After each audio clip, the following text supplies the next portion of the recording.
Hi hello ನಮಸ್ಕಾರ ಎಲ್ರಿಗೂ welcome to Deep's kitchen. ತಮ್ಮೆಲ್ಲರಿಗೂ ಗೌರಿ ಗಣೇಶ ಹಬ್ಬದ ಆರ್ಥಿಕ ಶುಭಾಶಯಗಳು. ಇವತ್ತು ಗೌರಿ ಹಬ್ಬ, ನಾಳೆ ಗಣೇಶನ ಹಬ್ಬ. ಸೊ ಹಾಗಾಗಿ ಗಣೇಶನ ಹಬ್ಬ, ಗಣೇಶನಿಗೆ ಎಷ್ಟೋ ಇಷ್ಟವಾದಂತಹ ನೈವೇದ್ಯ ಅಂದರೆ ಮೋದಕ ತುಂಬಾ ರುಚಿಕರವಾಗಿರುತ್ತದೆ.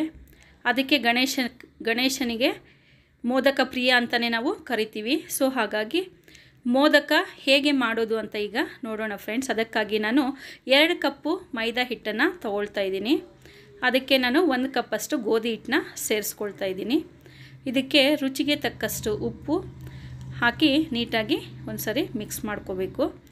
ಇದಕ್ಕೆ ಸ್ವಲ್ಪ ತುಪ್ಪವನ್ನು ಒಂದು 4ರಿಂದ 5 ಸ್ಪೂನಷ್ಟು ಕಾಯಿಸ್ಕೊಂಡು ಈ ಮೈದಾ ಹಿಟ್ಟಿಗೆ ಸೇರಿಸ್ಕೋಬೇಕು. ಸೊ ಬಿಸಿ ಇರೋದ್ರಿಂದ ಸ್ಪೂನ್ನ ಒಂದು ಸಹಾಯದಿಂದ ಅದನ್ನು ನೀಟಾಗಿ ಕಲಿಸ್ಕೋಬೇಕಾಗುತ್ತೆ, ಮಿಕ್ಸ್ ಮಾಡ್ಕೋಬೇಕು. ನಂತರ ಸ್ವಲ್ಪ ನೀರನ್ನು ಹಾಕ್ಕೊಂಡು ನೀಟಾಗಿ ಚಪಾತಿ ಹಿಟ್ಟಿನ ಒಂದು ಹದಕ್ಕೆ ಅದನ್ನು ಮಿಕ್ಸ್ ಮಾಡ್ಕೋಬೇಕಾಗುತ್ತೆ. ಗಣೇಶನಿಗೆ ಹಲವಾರು ರೀತಿಯ ನೈವೇದ್ಯಗಳು ಅಂದರೆ ಎಸ್ಪೆಷಲಿ ಬೆಲ್ಲದಿಂದ ತಯಾರಿಸಿದಂತಹ ಒಂದು ನೈವೇದ್ಯಗಳಂದರೆ ತುಂಬಾ ಇಷ್ಟ. ಸೊ ಹಾಗಾಗಿ ಇವತ್ತು ಮೋದಕ ಮಾಡ್ತಾಯಿದ್ದೀನಿ. ಸೊ ಮೋದಕನ ನಾವು ಸುಲಭವಾಗಿ ಮನೆಯಲ್ಲೇ ಮಾಡ್ಕೋಬೋದು. ನೋಡಿ, ಈ ಥರ ನಾದ್ಕೋಬೇಕು. 2ರಿಂದ 3 ನಿಮಿಷಗಳ ಕಾಲ ಈ ಒಂದು ಹಿಟ್ಟನ್ನು ನಾದ್ಕೋಬೇಕಾಗುತ್ತೆ. ಈ ಒಂದು ಹಿಟ್ಟನ್ನು ನೀವು ಬರೀ ಗೋಧಿ ಹಿಟ್ಟಿನಿಂದಲೂ ಸಹ ನೀವು ಮೋದಕನ ಮಾಡ್ಕೋಬೋದು.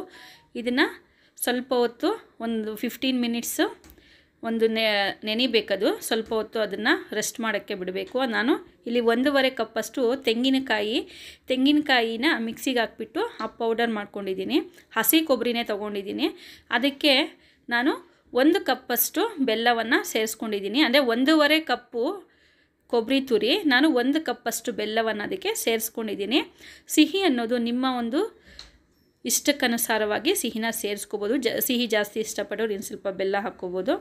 ಇದಕ್ಕೆ 1-2 ಟೀ ಸ್ಪೂನಷ್ಟು ತುಪ್ಪವನ್ನು ಸೇರಿಸ್ಕೊಳ್ಳಿ. ನಂತರ ಸ್ವಲ್ಪ ಏಲಕ್ಕಿ ಪುಡಿಯನ್ನು ಸಹ ಇದಕ್ಕೆ ಸೇರಿಸ್ಕೋಬೇಕಾಗುತ್ತೆ. ಅದರ ಒಂದು ಪರಿಮಳ ಅನ್ನೋದು ತುಂಬಾ ಚೆನ್ನಾಗಿ ಬೀರುತ್ತೆ.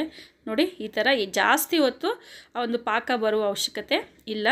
ಸ್ವಲ್ಪ ಬೆಲ್ಲ ಕರಗುವವರೆಗೂ ನೀಟಾಗಿ ಅದನ್ನು ಬಿಡಬೇಕಾಗುತ್ತೆ ಫ್ರೆಂಡ್ಸ್. ನೋಡಿ, ಈ ಥರ ಇದ್ದರೆ ಸಾಕು. ಈಗ ನೋಡಿ, ಒಂದು ಉಂಡೆಯನ್ನು ತಗೊಂಡು ನೀಟಾಗಿ ಅದನ್ನು ನೋಡಿ ಈ ಥರ ನಾನು ಲಟ್ಟಿಸ್ತಾ ಇದ್ದೀನಲ್ವ, ಆ ಥರ ಲಟ್ಟಿಸ್ಕೋಬೇಕಾಗುತ್ತೆ. ಚಿಕ್ಕ ಉಂಡೆಗಳನ್ನ ಮಾಡಿಕೊಂಡು ನೋಡಿ ಈ ಥರ ಒಂದು 5-6 ಈ ಥರ ತೊಗೊಂಡು ಮಾಡ್ಕೊಂಡಿದ್ದೀನಿ. ಈ ಪೂರಿ ಸೈಜ್ಗಿನ ಸ್ವಲ್ಪ ದೊಡ್ಡದಾಗಿ ನೋಡಿ ಈ ಥರ ನಾವು ಈ ಒಂದು ಸೀರೆಯ ಒಂದು ಫ್ಲಿಟ್ಸ್ ಯಾವ ಥರ ನಾವು ಇಟ್ಕೊಳ್ತೀವಿ ಆ ಥರ ನೀಟಾಗಿ ನೋಡಿ ಈ ಥರ ಒಂದು ಒಳ್ಳೆ ಶೇಪನ್ನು ಇದಕ್ಕೆ ಕೊಡಬೇಕು. ನೋಡಿ, ಮೋದಕ ಅನ್ನೋದು ಈಗ ರೆಡಿಯಾಗಿದೆ. ನೋಡಿ, ನಾವು ಸೀರೆ ಯಾವ ಥರ ಫ್ಲಿಟ್ಸ್ ಇಟ್ಕೊಳ್ತೀವೋ ಅದೇ ಥರ ನೀಟಾಗಿ ಮಡಚ್ಕೋಬೇಕಾಗುತ್ತೆ.